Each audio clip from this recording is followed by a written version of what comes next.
bendecidos para bendecir. La palabra de Dios no, desde mi punto de vista, sí, porque cada quien tiene su opinión, no es un libro religioso. Para mí la Biblia no describe una vida religiosa. La Biblia describe una forma de pensar, un estilo de vida, y creo que es el estilo de pensamiento para una vida original, para aquello, según el propósito de Dios fuimos creados. Bien, porque Génesis 1:26 dice, Dios, hagamos al hombre a nuestra imagen y semejanza y señoree. Ahora, cuando hablamos de una vida que es espiritual, eso es otra cosa. Una vida dirigida por el Espíritu Santo, por el Espíritu de la palabra de Dios, ¿sí? La palabra de Dios es la constitución, es el manual de conducta, es la forma de vida que Dios tiene para nosotros, demostrada por Dios mismo en la vida de Jesús, ¿sí? El carácter de Jesús está basado en esa palabra. Y podemos ver cuáles son los resultados o el fruto de la palabra de Dios. A medida que vamos avanzando, nos va Dios hablando y edificando al respecto. Señor, te honro y te bendigo por tu bondad. Gracias, Padre, porque tu palabra es una bendición. Bendito seas en este tiempo, en este momento, y te honramos por tu misericordia en Cristo Jesús. Amén, Padre. Amén. La bendición del fruto de la palabra de Dios. La bendición del fruto de la palabra.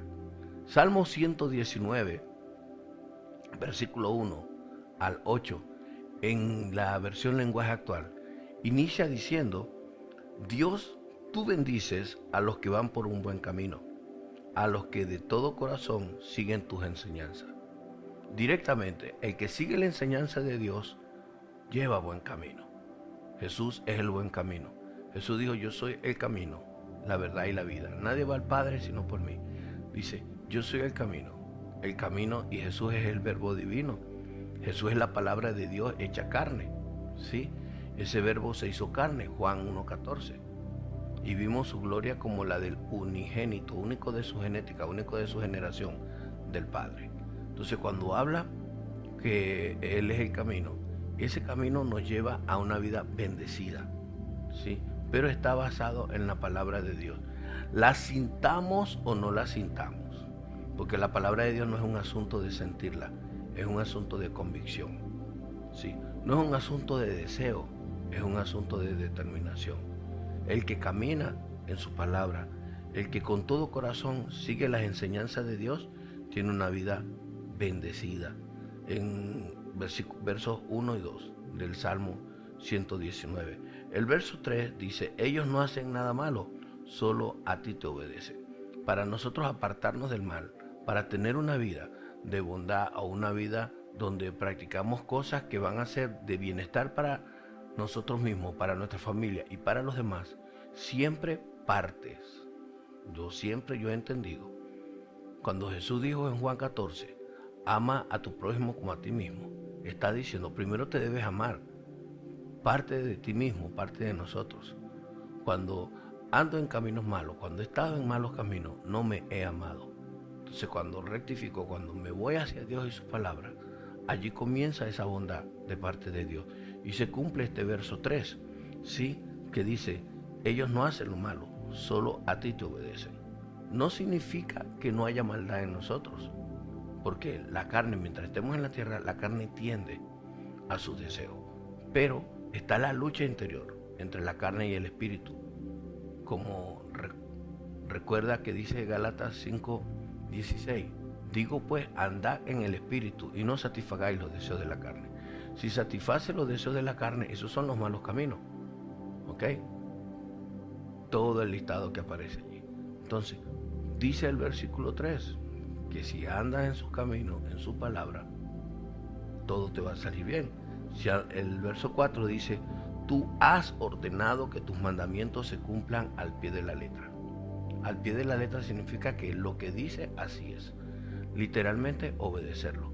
No es que yo voy a a hacer el 50% de lo que dice, unas cosas sí, otras no, o las voy a hacer a mi manera. No. La Escritura es clara, que Dios en su voluntad estableció que su palabra se cumpliera tal cual, ¿sí?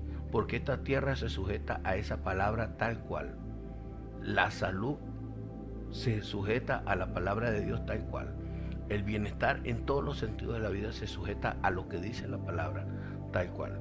El versículo 5 dice: quiero corregir mi conducta y cumplir tus mandamientos. El salmista entendía, y primero en los 4 primeros versículos exalta a Dios y su palabra. Lo pone por encima de todo. Lo reconoce que Dios es el único que puede hacerle vivir en bondad. Y manifiesta su corazón. Esto es escrito, inspirado por el Espíritu Santo, pero escrito por un hombre que conocía sus debilidades, conocía sus necesidades, conocía la lucha interna que tiene. Nunca con la apariencia de alguien que no pecaba o la apariencia de alguien que no fallaba, sino con la experiencia de alguien que se había levantado y que entendía que todos nosotros, tanto él como nosotros, tenemos que, inspirado por el Espíritu Santo, llegar a la conclusión de que nuestra conducta se corrige cumpliendo los mandamientos de Dios. Quiero corregir. Ahora, ¿qué fruto da la palabra de Dios? La palabra de Dios nos da el fruto de tener una vida corregida, una vida renovada, una vida restablecida, restaurada, ¿sí? Reconciliada con Dios. Versículo 6 dice: si los cumplo, no tendré de qué avergonzarme. Cuando cumplimos la palabra de Dios, no tenemos de qué avergonzarnos. Incluso si has caído, como dice la Escritura, si has fallado, si hemos fallado, simplemente cuando le pedimos perdón a Dios, Dios nos perdona. Dice en Juan 1.9, que si, primera de Juan 1.9, que si confesamos nuestros pecados, Dios es fiel y justo para perdonarnos y limpiarnos de toda maldad, ¿sí? Y cuando nosotros le pedimos perdón a Dios, Dios perdona. Y es una situación entre Dios y nosotros. Porque si hay alguien, si yo busco acusar a alguien que ha caído, el Señor me va a decir: el que esté libre de pecado, que lance la primera piedra, lance el juicio contra este hombre o esta mujer, como aquella mujer adúltera que fue hallada en su pecado, la siguió una multitud para apedrearla, pero Jesús le dijo a sus sentenciadores y sus ajusticiadores, porque ellos estaban aplicando la justicia: el que esté libre de pecado, que lance la primera piedra. Parafraseando, de vosotros el que esté libre de pecado, lance la primera piedra.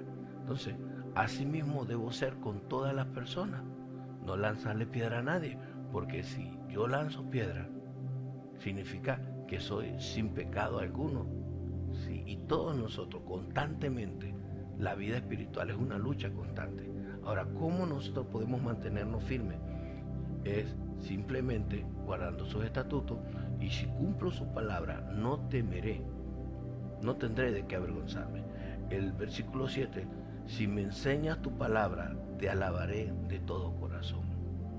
Ok, pero aquí no es enfocarnos nada más de que enseñar la palabra es ser un doctor, un maestro de la palabra, que entonces yo predico la palabra, no. Porque los maestros de la ley en los tiempos de Jesús sabían mucho la palabra y le hacían preguntas a Jesús, como por ejemplo: ¿por qué tus discípulos se lavan las manos? Perdón, ¿por qué tus discípulos para comer no se lavan las manos? Porque lo de Juan sí. ¿Es lícito dar tributo al César o no? Eso los grandes doctos de los tiempos de Jesús, los eruditos de la palabra de Dios, lo decían. Se lo preguntaron a Jesús y Jesús le dio respuestas aplicables a la vida cotidiana y sobre todo de sujetarse a las autoridades. Por ejemplo, cuando le dijo lo del tributo al César, Jesús le dijo: mostrame una moneda.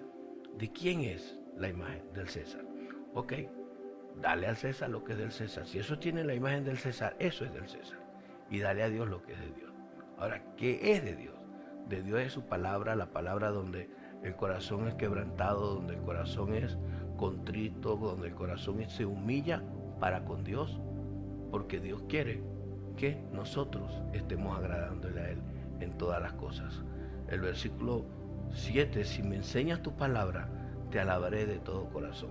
Si me enseñas tu palabra, yo voy a estar tranquilo, voy a estar alegre de aprender tu palabra. Y que esa palabra renovada que abra los ojos de nuestro entendimiento, como dice Pablo en Efesios capítulo 1, versículo 18, que Pablo oraba por la iglesia de Éfeso para que los ojos del entendimiento le fueran abiertos. Porque cuando los ojos del entendimiento son abiertos, hay claridad, hay un renuevo, hay una transparencia, Dios se glorifica y salimos de las cadenas, de las ataduras, del cepo o yugo de esclavitud en que andamos y seguimos adelante. Porque sabemos, como dice en Romanos 7, ¿quién me librará de este cuerpo de pecado? Solo Dios nos puede librar de un cuerpo de pecado. Solo Dios se puede glorificar. Y el antónimo de estar libre del pecado es estar libre para salvación y para vivir y que todo nos salga bien y que prosperemos en todas las cosas. El antónimo de estar esclavo del pecado, cuando habla el antónimo de estar esclavo del pecado es ser libre. Y cuando dice el versículo 8, y seré obediente a tus mandatos, no me abandones. El salmista entendía que si estaba en la palabra, Dios estaba con él. Tener presente la palabra de Dios es tener presente a Dios. Y si la presencia de Dios está, hay libertad. Como dice 2 de Corintios 3:17. El Señor es el Espíritu. Y donde está el Espíritu del Señor, allí hay libertad. Así que fruto de la palabra de Dios en nuestra vida es la libertad. Pero la libertad en el alma y en el espíritu. Esa libertad que permite que caminemos en el nombre del Señor y que veamos cumplida la palabra de Dios en nosotros, en todas las cosas. Sí, en todo Dios se quiere glorificar en tu vida. En todo Dios se quiere manifestar en tu vida. Y en todo nosotros debemos de creer a la palabra de Dios para edificación de nuestras vidas.